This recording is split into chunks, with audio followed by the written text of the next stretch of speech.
Shabbat Shalom. Hey! Shabbat Shalom. It's my favorite time of the week. Friday night to Saturday night is Shabbat, and that is, in case you don't know, it's a ritual celebrating the unification of the worlds within and without.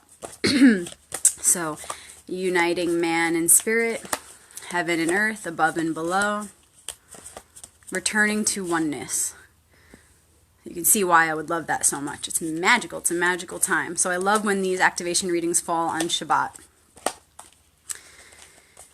So where are we at right now with this monthly cycle? We are at the time of the first quarter moon, which reveals something going on deeper, behind the scenes, not just on this material plane, but reflecting a cycle that we go through every month individually and collectively. So the first quarter activations are always about what has happened since last week, the new moon.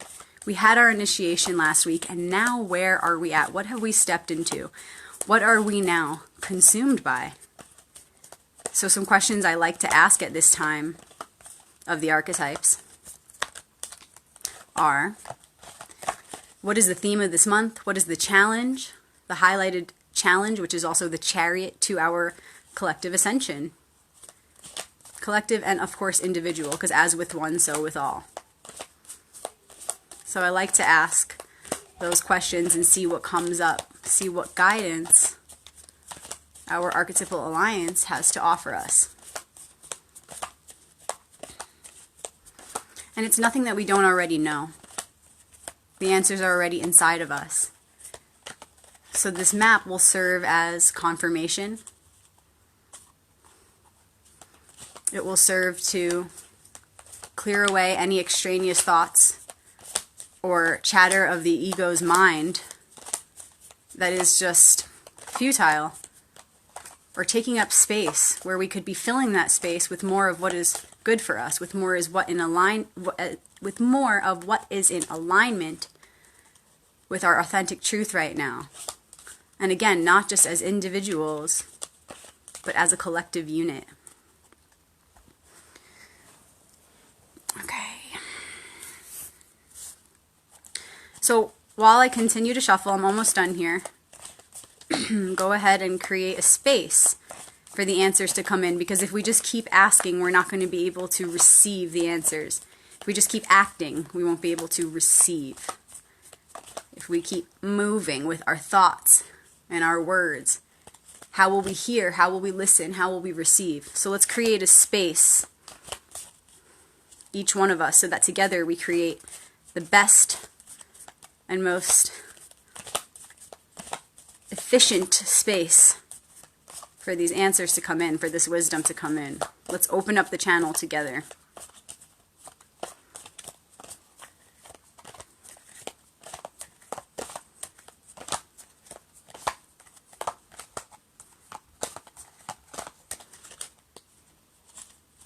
So whatever thoughts you're holding on to, whatever frequency you're holding on to, let's purify that frequency. Let's simplify that frequency. Let's let go of those thoughts that are not going to serve us in this moment of creating the space to be able to receive wisdom that is coming from Source,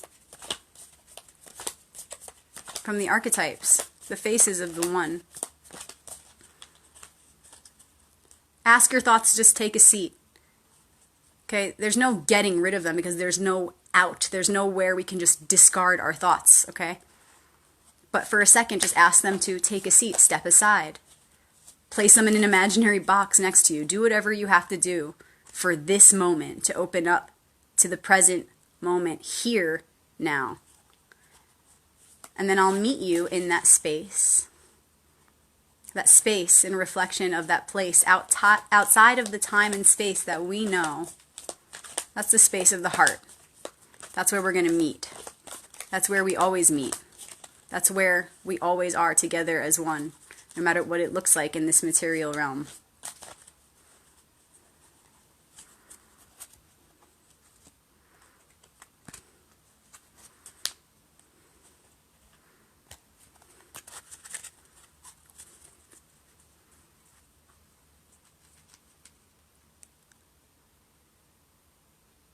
And then whenever you're in that space, go ahead and connect to this deck however you desire to do that. Use your imagination, because imagination is key.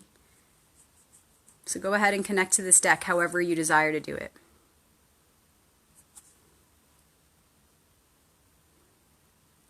All right. The new moon last week was very powerful. It was Rosh Hashanah, it was the lunisolar new year, powerful new beginning, initiating Libra season. We worked so hard through Virgo season to make order out of the chaos and come to a whole new balance. And now we've stepped into our first challenges of bringing in this new self. We've stepped into the first experience that's going to reflect back to us all the work that we've done to become this new embodiment of self. Libra season. So, what is the current theme of the month? What is the theme of this cycle? What is the current challenge? What is the ally? What is a hidden fear that when neutralized becomes a key for our collective ascension? All right, let's see what we got.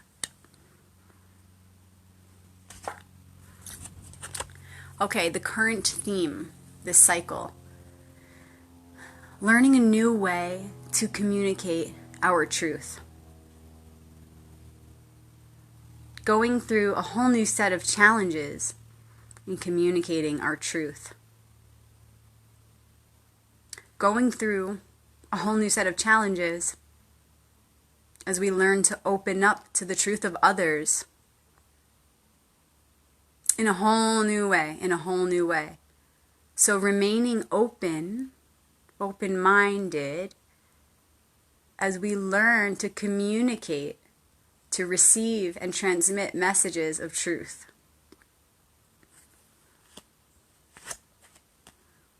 The challenge, King of Wands. Kings are the mature aspects of the suits.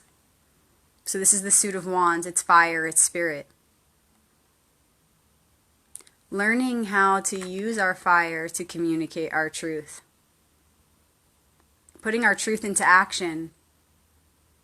Hearing the truths of others and allowing that to be what it is, supporting it in a way that doesn't conflict with your own spiritual path. So I believe right now that the challenge is staying in our truth, staying on our path, and allowing others to do the same, supporting them on their path, knowing that there doesn't have to be conflict, that we can all step into our fullest power and make the decisions we need to make for the highest good of ourselves and each other in a way that is all harmonious. So not exerting ourselves in a way that is overwhelming, overbearing, overly defensive, but keeping our flame burning high, knowing that it doesn't have to exclude supporting the flame of others staying lit and burning high. We don't have to burn each other in the process. We can keep each other lit and continue to feed those flames, fan those flames, without burning each other. Wonderful ally, and I felt this one coming, and I love that it's the first major arcana that we've pulled. And it may be the only one. We have one more card to pull after this, but this is the ally right now as we go through this challenge. And the ally is Temperance. This is the card of divine order. So this is 14. It comes after 13. 13 is death, which is transformation. When we're in that space of transformation, we go so deeply inside of ourselves that we reach that place, that space of timelessness, where we remember this field of divine order. We remember that everything is in perfect order. Every transition is just never ending.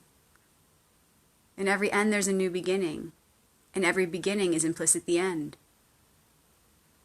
So remembering this divine order as we go through this challenge of the King of Wands, what does it mean? Remembering that there's a time and a place to act on our fire. The king has the major arcana qualities developed so greatly, and that's how he's able to be a king. That's why he earns that title. So he understands that there's a time and a place to use his fire. And there's a time and a place to light the fire higher in another. It doesn't mean that we're ignoring ours, or that we're not being in our truth when we're supporting someone else's truth. And trust that. Trust that whatever messages you're meant to come to, or whatever messages you're meant to relay in this spiritual experience of life, it's all in perfect timing. It's all in perfect timing. There's no rush to mastery. And there's no rush to help others get to their mastery. We're all one here together doing this at our own pace. The timing does not matter. It is all in divine order. Hidden fear. The Four of Pentacles. So we have a page, a king, 14 and 4. Interesting numbers, 14 and 4. Before I talk about this, I want to go back to the 14. 14 is 1, 4. What do each of those numbers represent? 1 is intelligence and will. 4 is form. We understand that 4, form, or the structure which protects the circle of life, which is divine law, universal law, is an intelligent design. One that we would be so intelligent to trust in and build a foundation upon. 4. And I see how that's very much related to this next card here, this next and final card. The Four of Pentacles, which was pulled in the house of hidden fear. Pentacles, earth. But the earth comes from the air, because everything begins in the mind. So these coins can be seen as the result of our mental and spiritual connections, realizations. So as far as this card, what does that mean? And look at the image there. You can see really clearly as I explain what this means. It's about holding on too tightly or not tightly enough to those things that we value. So although those things that we value end up looking like things on the material plane, they're representing ideas, concepts, beliefs that we have internally. Whatever we value is very revealing of what our belief system is, what our thoughts are about our reality. So I'm going to give an example of what this would look like in a fearful state, and then we're going to turn it around to a positive state to find the key hidden within the fear, the key to neutralizing this fear, which may be very deeply hidden in the subconscious mind. So let's begin with the fear, because that's the one that's not real. I mean, it's not the key. It's not as important as what we're going to find in its reflection. So the fearful side of this would look like, I'm afraid that I'm going to lose what I value the most. Or I'm afraid that I'm holding on too tightly to those things that I love the most. Too tightly, so tightly that I'm going to lose it. Or I'm afraid that I'm not protecting and nurturing those things that I care about in a way that will keep it in my reality, or in a way that will help it to grow. for the highest good of the one. Help it to grow and be cultivated not just for me, but for the one. So let's flip it around now. Let's look at the positive side of this card, because that's the key. So the positive side of this would look like, I'll give a couple of examples.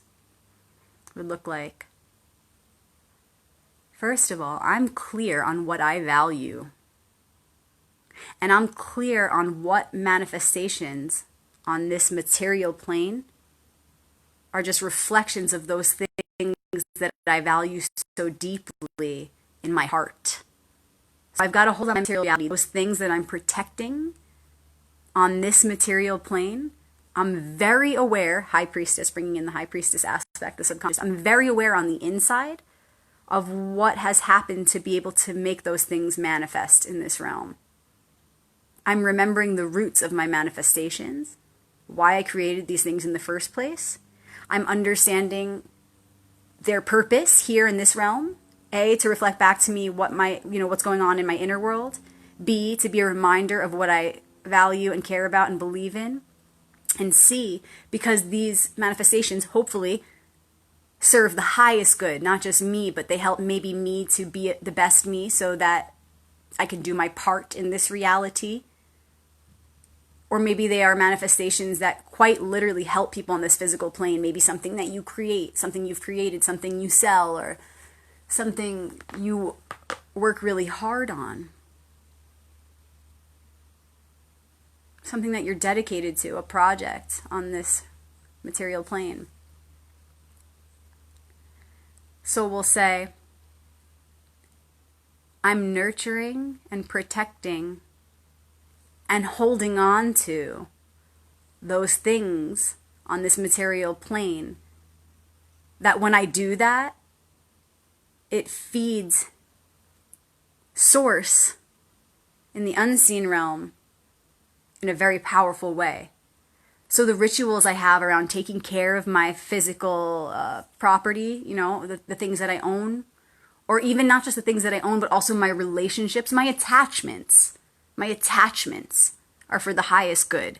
That's what the opposite side of the sphere looks like. Saying, I am healthily attached to my material reality. So I'm not attached in a way that, I hold on to worry that I might lose it, but I'm attached in a way that's very conscious. I'm consciously choosing each of my connections, each of my cords.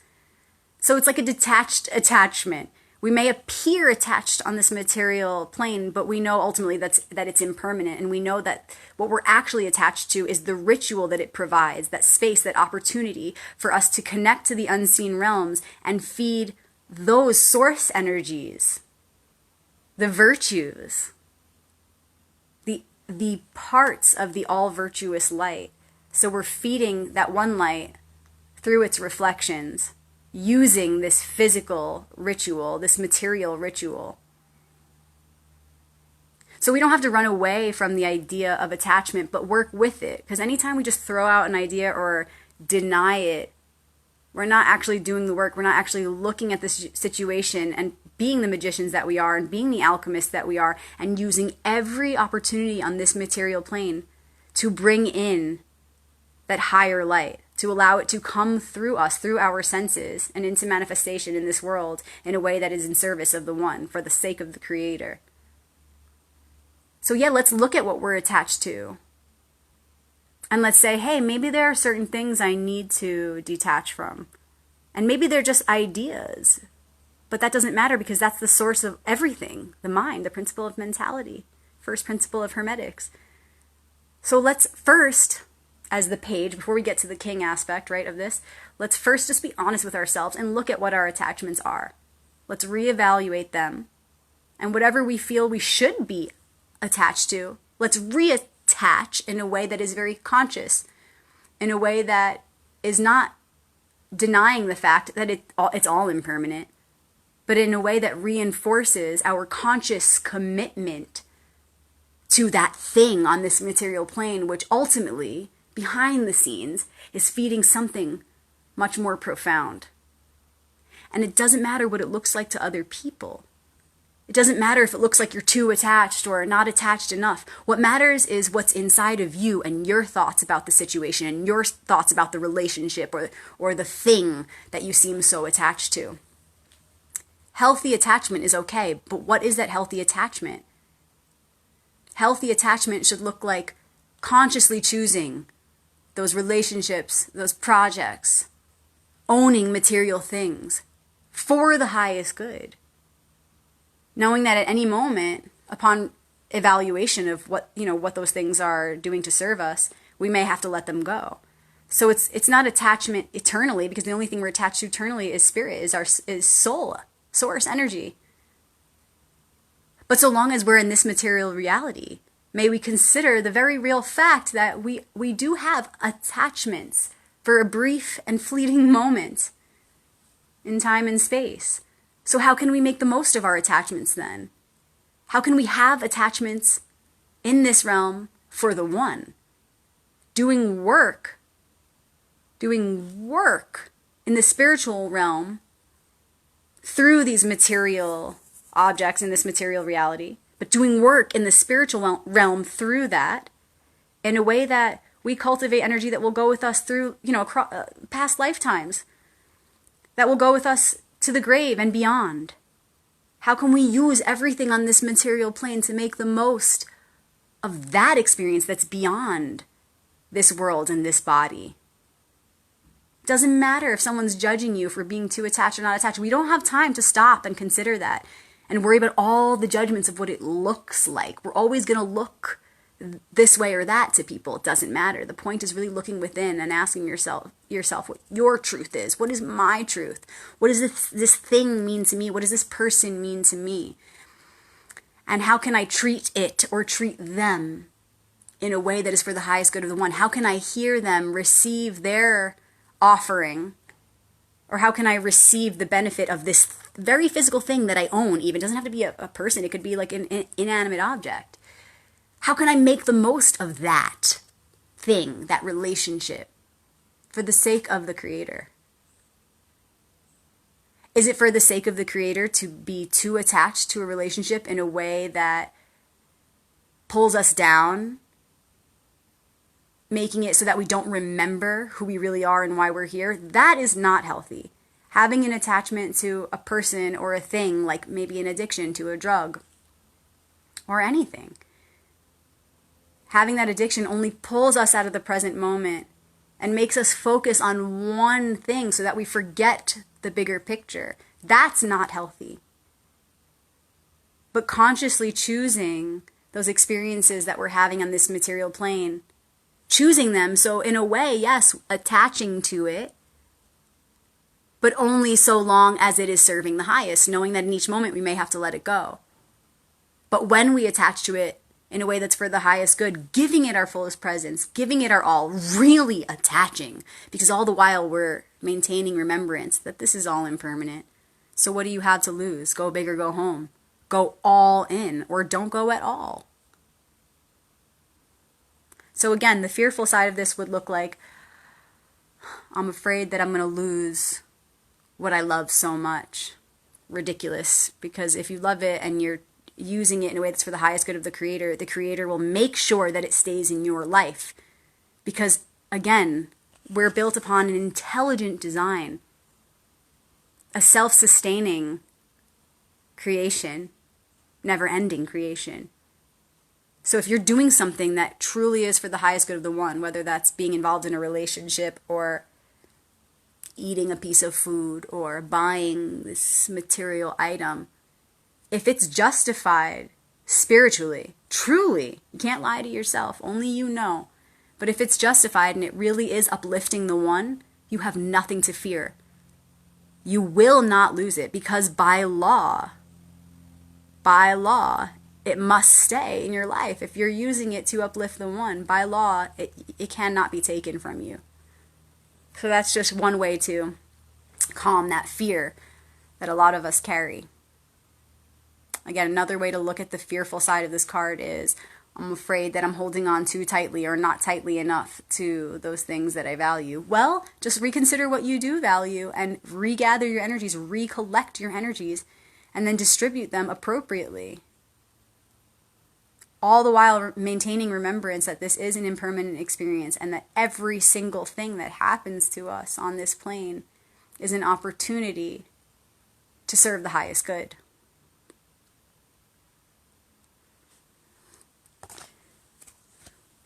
Okay, so I hope you enjoyed that reading. We had a Page of Swords, King of Wands, Four of Pentacles. So that's already 3 of the 4 suits, right? But then the major arcana, the Temperance, clearly holds a lot of water. So I just wanted to point that out in summary because it looks like we really connected with each of the elements in this reading. We have air, fire, earth, water in the biggest way.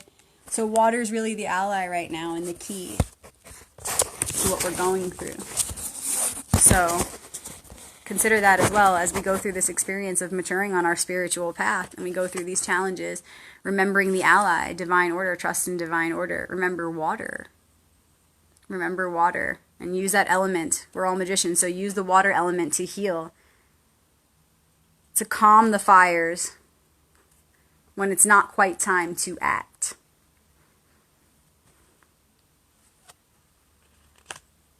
All right. Shabbat Shalom, everybody, and happy Yom Kippur.